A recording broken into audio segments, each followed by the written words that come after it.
ولا تركنوا إلى الذين ظلموا فتمسكم النار وما لكم من دون الله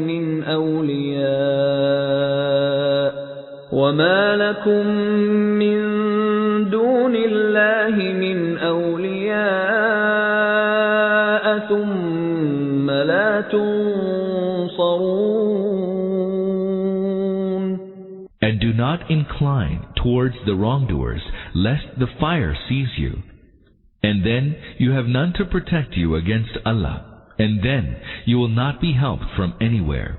وَأَقِمِ الصَّلَاةَ طَرَفَيِ النَّهَارِ وَزُلَفًا مِنَ اللَّيْلِ إِنَّ الْحَسَنَاتِ يُذْهِبْنَ السَّيِّئَاتِ ذَلِكَ ذِكْرَى لِلذَّاكِرِينَ. And establish the prayer at the two ends of the day and in the first hours of the night. Indeed, the good deeds drive away the evil deeds. This is a reminder to those who are mindful of Allah. And in the first hours of the night.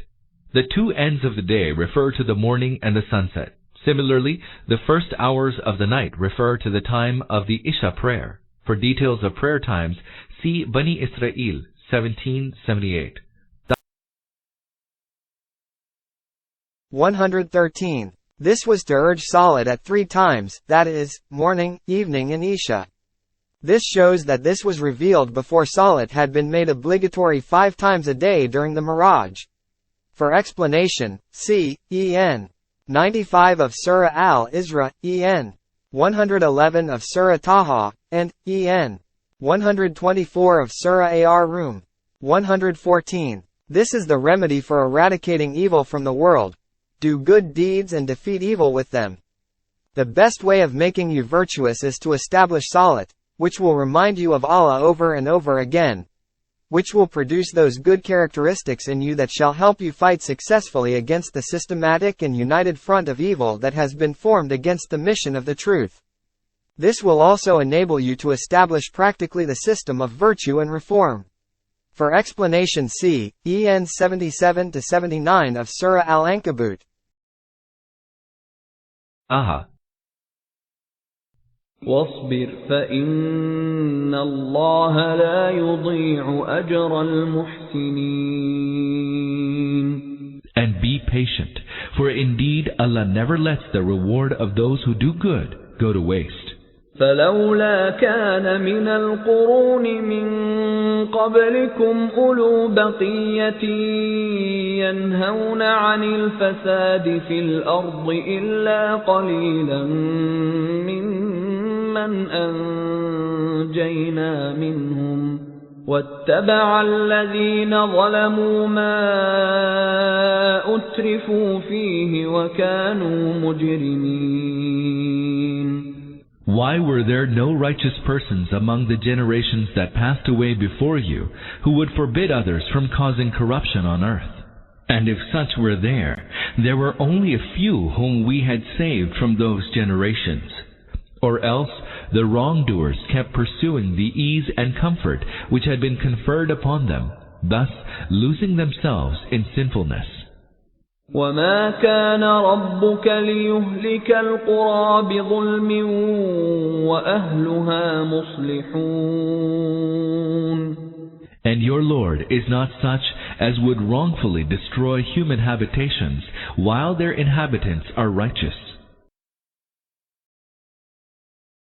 115. In this passage, the real cause of the fall of the communities mentioned in ayats 25-99 has been pointed out in a very instructive manner. In reviewing their history, Allah declares that the cause of the downfall of not only these but of all the former communities was this.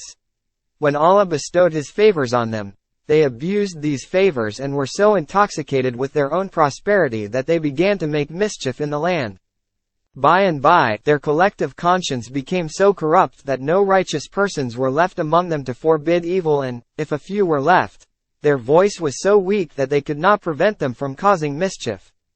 As a result of this, evil became so strong and prevalent among them as to warrant the scourge of Allah. Otherwise Allah bears no enmity against His servants that He should destroy them without any just cause, while they were performing righteous works. This has been mentioned here for impressing the following three things. First, it is imperative that there should be some persons who should invite the people to virtue and forbid evil. For Allah approves virtue only and tolerates evil for its sake so long as there is any potential good left in them. But when a community has no righteous persons left in it and contains only wicked ones, or even if there be some such righteous persons in it as are so weak that nobody pays any heed to them, and the community as a whole rushes headlong towards moral degradation, then Allah's scourge becomes its inevitable doom. Second, a community, which tolerates everything and everyone except those few who invite it to righteous deeds seals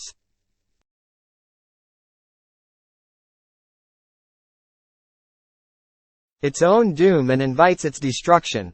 Third, it is clear from this passage that the destiny of a community is determined by the influence the righteous people can wield in it. If it contains such a number of good persons as may be able to eradicate evil and mischief and establish virtue and righteousness, a general scourge is withheld from it so as to afford an opportunity to them for carrying on their work of reform.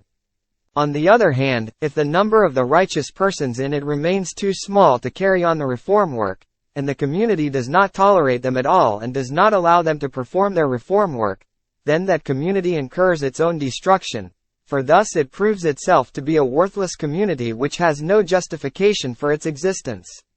For further explanation, see En. 34 of Surah Az-Zariyat.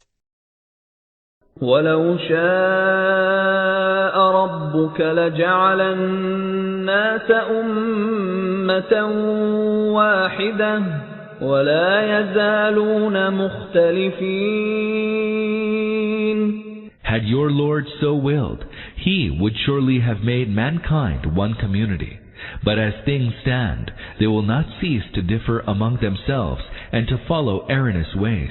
إِلَّا مَنْ رَحِمَ رَبُّكَ وَلِذَلِكَ خَلَقَهُمْ وَتَمَّتْ كَلِمَةُ رَبِّكَ لَأَمْلَأَنَّ جَهَنَّمَ مِنَ الْجِنَّةِ وَالنَّاسِ أَجْمَعِينَ. Except for those on whom your Lord has mercy, and it is for this exercise of freedom of choice that He has created them. And the word of your Lord was fulfilled. Indeed, I will fill the hell with jinn and mankind altogether. 116. This is the answer to the objection raised in the name of taqdeer, destiny, against the principle that has been laid down in the preceding verse for the destruction of the wicked communities. It is this: why should these communities be punished for lack of a sufficient number of righteous persons in them? Why didn't Allah Himself will to produce that sufficient number of righteous persons in it? Allah has answered this objection, so as to say, it is not the will of Allah to bind mankind inherently to a fixed course of life as He has bound the vegetable and animal life. Had it been so, there would have been no need of sending the messengers and the books for inviting mankind to the faith. For, in that case all human beings would have been born Muslims and born believers and there would have been no unbelief and no disobedience. But it is the will of Allah to grant freedom of choice and action to man so that he may be free to choose and follow any way of life. That is why He has left open both the way to paradise and the way to hell for man and given every individual and every community the opportunity to choose and follow either of the two ways with full freedom and win any of the two abodes as a result of his own efforts and exertions. It is obvious that this scheme of Allah demands that it should be based on the freedom of choice and the option to adopt faith or unbelief. This is why Allah does not compel a community to the right way if it itself intends to follow the wrong way, and plans and works for it. Allah's scheme does not interfere with the plans and works of such a community when it makes deliberate arrangement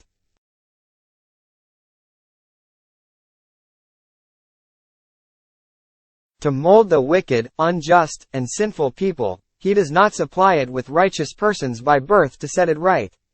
Every community is free to produce good or bad people as it wills. And if a community wills to follow a wrong way as a community, leaving little room for the production and the development of the righteous people in order to raise up the standard of virtue, God does not will to coerce it to follow the righteous way. He will let it follow the way it chooses for itself with its inevitable consequences. On the contrary, Allah shows His mercy to that community which produces a sufficiently large number of such people as accept the invitation to virtue, and leaves room in its collective system for such people to work for its reform and purification. For further explanation, see En. 24 of Surah Al-An'am. Altogether, وَكُلًّا نَّقُصُّ عَلَيْكَ مِنْ أَنبَاءِ الرُّسُلِ مَا نُثَبِّتُ بِهِ فُؤَادَكَ وَجَاءَكَ فِي هَٰذِهِ الْحَقُّ وَمَوْعِظَةٌ وَذِكْرَىٰ لِلْمُؤْمِنِينَ.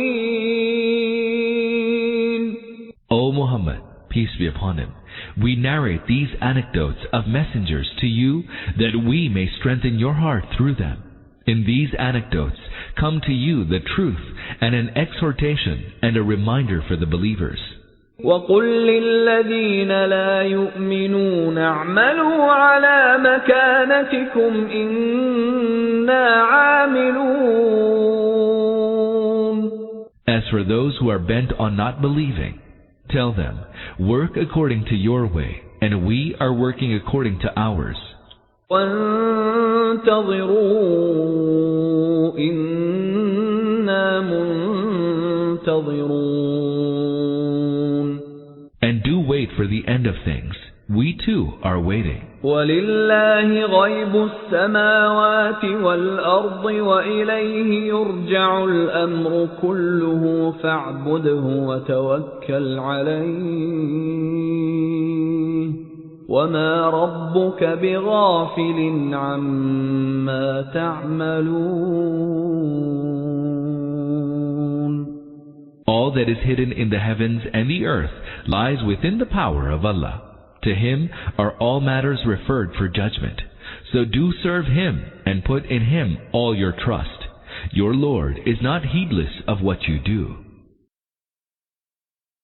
117. At the end of the discourse, Allah has warned the champions of Kufr, and comforted the believers, so as to say, Allah is closely watching the behaviors of both the parties in the conflict between Kufr and Islam, and the Sovereign is fully aware of all that is happening in His kingdom. He is watching and controlling everything with perfect wisdom. He will reward richly the champions of the truth and will not let go waste their efforts and exertions. And though He is showing tolerance to the champions of Kufr, and giving them respite, He will take them to task because they are unjustly persecuting the standard bearers of the truth and are spreading chaos in the land, and exerting their utmost to put obstacles in the way of the work of reform. All these things are in the knowledge of Allah, and the evil-doers shall have to bear the consequences of their misdeeds, and the true believers will ultimately come out successful.